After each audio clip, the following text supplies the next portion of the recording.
Hello friends, welcome back to my channel advance English 101। Friends, आज की इस video में हम लोग दो एडवांस स्ट्रक्चर्स को सीखेंगे, जिसमें हमारा पहला स्ट्रक्चर होगा जब भी हमें बोलना हो यूं ही, ऐसे ही, बस यूं ही, उसके लिए हम लोग कैजुअली का यूज़ करते हुए सेंटेंस को बनाएंगे।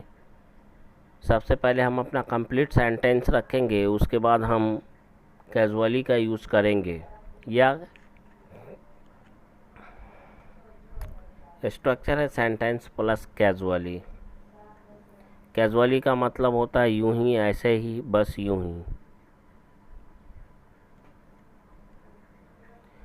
आइए देखते हैं आज का पहला सेंटेंस। मैं तो बस यूं ही इधर उधर भटक रहा था। भटकना के लिए हम लोग वॉन्डर वर्ड का यूज़ करते हैं, तो हम लोग कहेंगे I was just wandering here and there casually.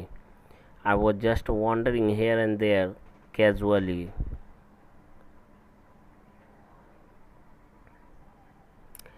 मैं तो बस यूं ही सड़क किनारे खड़े होकर अपने दोस्त का बेसब्री से इंतज़ार कर रहा था। सेंटेंस का मेन पार्ट होगा कि मैं तो बेसब्री से अपने दोस्त का इंतज़ार कर रहा था, तो इसके लिए हम लोग कहेंगे I was just looking forward to my friend. Look forward to का मतलब होता है बेसब्री से इंतज़ार करना है। I was just looking forward to my friend standing on the road side casually. मैं तो बस यूं ही तुम्हारी शक्ल ताक रहा था या निहार रहा था, क्योंकि तुम्हारी शक्ल मुझे किसी की याद दिलाती है। ये वो सेंटेंस है जो शायद आपको कहीं कहीं देखने को और सीखने को मिल जाए। इसे बोलने के लिए हम लोग कहेंगे I was just staring at your face because your face reminds me about someone.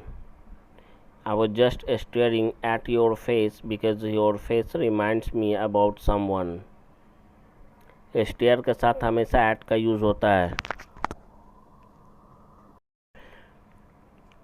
प्रत्येक दिन रात का खाना खाने के बाद मुझे बस यूं ही अपने छत पर टहलना अच्छा लगता है।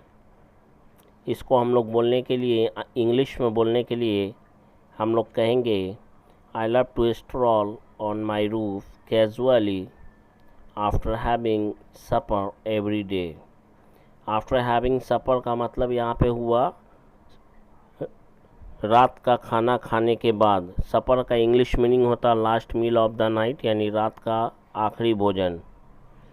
मैं तो बस यूं ही एक अच्छी नौकरी की तलाश में इधर उधर पूरी ज़िंदगी भटकता रहा। पास्ट की बात को बता रहा है, तो इसके लिए हम लोग तीनों स्ट्रक्चर इसमें मैं आपको बताऊँगा, ध्यान से देखेंगे।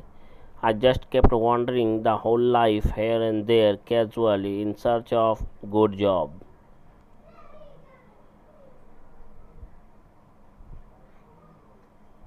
कैजुअली यहाँ पे बीच में ये मत समझिएगा कि स्ट्रक्चर के अनुसार नहीं है, क्योंकि हमारा सेंटेंस दो पार्ट में है। मैं तो बस यूं ही नौकरी की तलाश में इधर उधर पूरी ज़िंदगी भटकता रहा। सेंटेंस का मेन पार्ट है मैं पूरी ज़िंदगी इधर उधर भटकता रहा। सेंटेंस हमारा मेन सेंटेंस कंप्लीट है, इसलिए वहाँ पे उसके बाद कैजुअली का यूज़ हुआ है। वह तो बस यूं ही दिन रात बोलते रहता है। इसे हम लोग तीन स्ट्रक्चर के साथ सीखेंगे। पहला he continues to speak English round the clock casually, या फिर यूँ कहेंगे he keeps on speaking English casually round the clock. और तीसरा हमारा होगा he goes on speaking English casually round the clock. पूरे यूट्यूब पर आपको शायद ये तीनों स्ट्रक्चर एक साथ सीखने को मिले, शायद ही कहीं किसी के वीडियो पर मिल जाए। मैं तो ऐसा उम्मीद नहीं करता हूँ कि आपको तीनों स्ट्रक्चर एक साथ मिलेगा सीखने को। नेक्स्ट है हमारा जब भी बोलना अपने सेंटेंस में वैसे भी या खैर, उसके लिए हम लोग एनीवे का यूज़ करेंगे, जिसका मतलब होता है वैसे भी या खैर। स्ट्रक्चर की बात करें तो सबसे पहले हम लोग अपनी बात को रखेंगे। इसके लिए हम लोग स्ट्रक्चर में लिखेंगे सबसे पहले सेंटेंस और उसके बाद एनीवे। वैसे भी मैं इस नौकरी को कभी करना नहीं चाहता था, इसलिए 2 साल बाद इस जॉब को मैंने छोड़ दिया। तो हम लोग कहेंगे I never wanted to do this job anyway. That's why I left this job after 2 years. I never wanted to do this job anyway. That's why I left this job after 2 years. खैर, तुम अपने काम से काम रखो और तुम्हें दूसरों की चिंता करने की ज़रूरत नहीं है। इसके लिए हम लोग कहेंगे anyway, mind your own business and you don't need to think about others. Anyway, mind your own business and you don't need to think about others. खैर, अब आप भी किसी से कम नहीं हैं, इसके लिए हम लोग कहेंगे anyway, you are also second to none. Anyway, now you are also second to none. Anyway, now you are also second to none. खैर, मुझे अपने माता पिता की संपत्ति से अब कुछ लेना देना नहीं है। इसे बोलने के लिए हम लोग कहेंगे anyway, I have to do nothing with the property of my parents now.